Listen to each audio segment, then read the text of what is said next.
than 87,000 people left the state of Illinois for other states, and with them, they took nearly $10 billion. We talked about this on Friday from new Internal Revenue Service data. Well, here with Illinois in Focus Daily, getting reaction from State Senator Andrew Chesney. Chatted with him on Friday, and he shared with us some of his thoughts. Good morning. I'm Greg Bishop. Thanks for being with us each and every weekday morning. As we reviewed the IRS data from last week that was released, of course, it showed that Illinois continues to see outbound migration.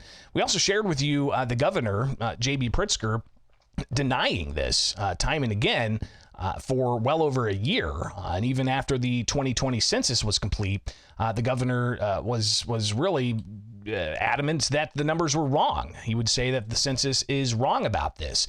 But the new IRS data, as you can read at thecentersquare.com, Illinois loses $10 billion in income from 87,000 people moving out in the last 6 years. $47.5 billion in income left the state of Illinois.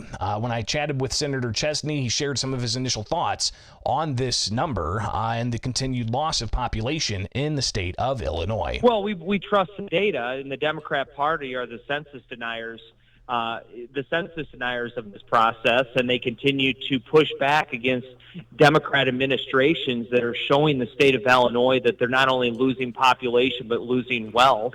And we need to trust the data that is being supplied to us, and then change our policies to complement an economy that can be more robust and can have and can be put on a better trajectory, because it's certainly not happening right now, and the people are no longer voting, they're leaving, and we're seeing that reflective in the data that you just mentioned. So you've got $10 billion leaving money. the state. That's and again, I chatted with Senator Chesney on Friday, but $10 billion is a lot of money. I asked him what it's going to take for Democrats to realize that you've lost this amount of money and population year after year, and what kinds of things will make them change their trajectory on getting the state on track to be gaining population.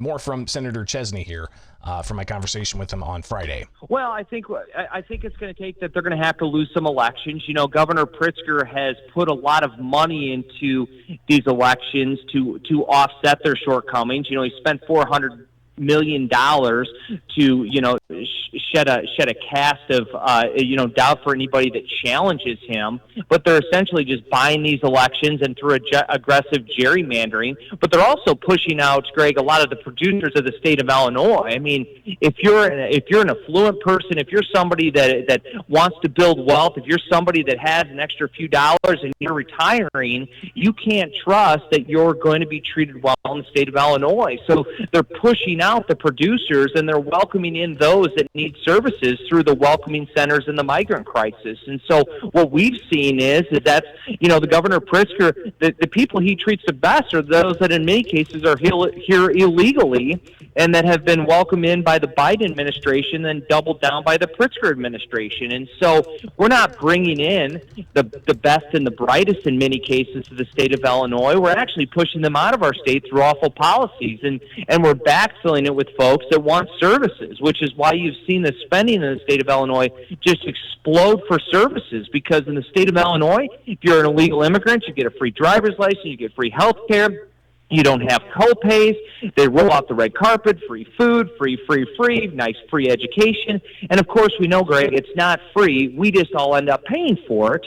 And there's a percentage of people that are tired of paying for it, and they're leaving the state. And the only people that are denying the census numbers that, again, are generated by a Democrat administration are the census deniers in the state of Illinois that are part of the Democrat Party. They're the census deniers, and they're the ones that just won't trust the data and then change policies in the state of Illinois that reverse course. So the numbers, 87,000 plus just in 1 year. If you look at previous years, it stacks up more and more. It's several hundred thousand over the last 6 years, and $47.5 billion of adjusted gross income that has left the state of Illinois for other states.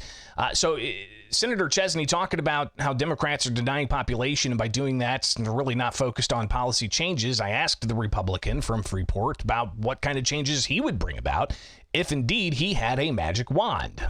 You have to reverse the sanctuary state policies in the state of Illinois. You have to eliminate the Trust Act. You have to start backing the blue. You have to reverse the policies that have put in place to defund the police. So you first have to be a state of law and order, and then you have to put the citizens of the state of Illinois first. So that's number one. Two, you have to cut taxes in the state of Illinois. You just have to do it. I would prefer to cut taxes for the middle class. That would be my preference. We've had plans that can take some of the savings from the pensions and start to deliver that towards property tax relief. Former Representative Mark Badnick put that forward, and we believe that would be a substantive relief for the taxpayers of Illinois and bring real relief for them on the tax portion. And then we have regulatory. I mean, we regulate everything in the state of Illinois. I mean, literally everything, over-regulate. How about this? How about we just have somebody that wants to work in the state of Illinois, that wants to be a nurse, wants to be a teacher? How about we don't take 6 months to process their license and we do it in 3 or 4 days? That would be a good place to start, right? And so we can just cut out the bureaucracy through the IDPH, the DHS, and all these different bureaucratic agencies. And if somebody wants to start a daycare, it shouldn't take a year to get the license. It should take days. And everything just takes so much time because of regulation and a bunch of bureaucrats that are still working from home that don't care. And it can be fixed, and it can be fixed in seconds if somebody would just put their foot down and demand better. That's what I do. Those three things. Again, that's State Senator Andrew Chesney. A conversation I had with him on Friday reacting to the IRS data showing another year of population decline, people moving out of the state and taking with them adjusted gross income of close to $10 billion from 87,000 people moving. And if you look at the income levels, it's higher income people who are moving out of the state, being replaced by fewer people who are making less. So that's how you get that disparity. It is Illinois in Focus Daily. Be sure to like, subscribe, hit that notification bell with America's Talking Network on YouTube. And also be sure to check out thecentersquare.com, where you can get these and other headlines. Like as Illinois subsidizes EV industry, an auto analyst says gas-powered engines are here to stay. A new study finds Chicago's among the worst-run cities in the country, and so much more. Again, go to thecentersquare.com and stay up to date with what's going on here in Illinois. It is Illinois in Focus Daily. I'm Greg Bishop. Thank you so much for taking time with us each and every weekday morning and being part of the program as we update you what's going on here in the state of Illinois.